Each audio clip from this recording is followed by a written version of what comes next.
Phenyl implant infection होती कैसे है? देखिए, पिनाइल इम्प्लांट इन्फेक्शन के जो ऑर्गेनिजम्स होते हैं, रिसर्च में पता लगा है कि जो पेशेंट की बॉडी के और स्किन के ऑर्गेनिजम्स होते हैं, बैक्टीरिया होते हैं, वही इन्फेक्शन करते हैं। तो अब पेशेंट को तो हम ऑटोक्लेव में डाल के स्टेरलाइज नहीं कर सकते, तो इसलिए हमारे को कुछ और प्रिकॉशन लेने पड़ते हैं जिससे कि इन्फेक्शन ना होए।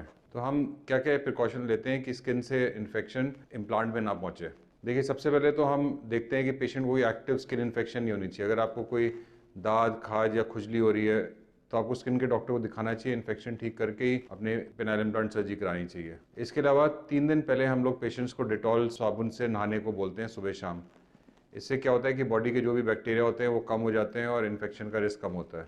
इसके अलावा सर्जरी के टाइम पे हम सर्जरी से पहले पेशेंट को 10 मिनट के लिए स्क्रब करते हैं बीटाडीन स्क्रब से, जिससे कि बॉडी के जितने भी बैक्टीरिया हैं जो स्किन के ऊपर चिपके हुए हैं वो सारे हट जाएं। इसके अलावा सर्जरी के टाइम पे हम लोग नो टच टेक्निक यूज़ करते हैं। नो टच टेक्निक का मतलब है कि हम लोग पूरी स्किन को ड्रेप से, सर्जिकल ड्रेप से कवर कर देते हैं और सिर्फ जहाँ पे हमारे को सर्जरी करनी होती है वहीं पे एक इंसिजन लगाते हैं और ड्रेप के ऊपर भी, जिससे कि सिर्फ जो एरिया हमारे को सर्जरी के लिए चाहिए सिर्फ वही खुला है, बाकी सारा एरिया कवर्ड हो।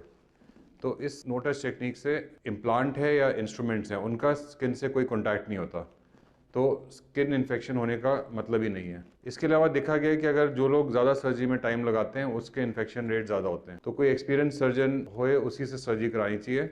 अब जब हम सर्जरी करते हैं तो किसी भी सर्जरी में आधा घंटा या 45 मिनट से ज़्यादा नहीं लगते और देखा गया है कि अगर 1 घंटे से कम सर्जिकल टाइम हुए तो फिर इन्फेक्शन रेट्स कम होते हैं।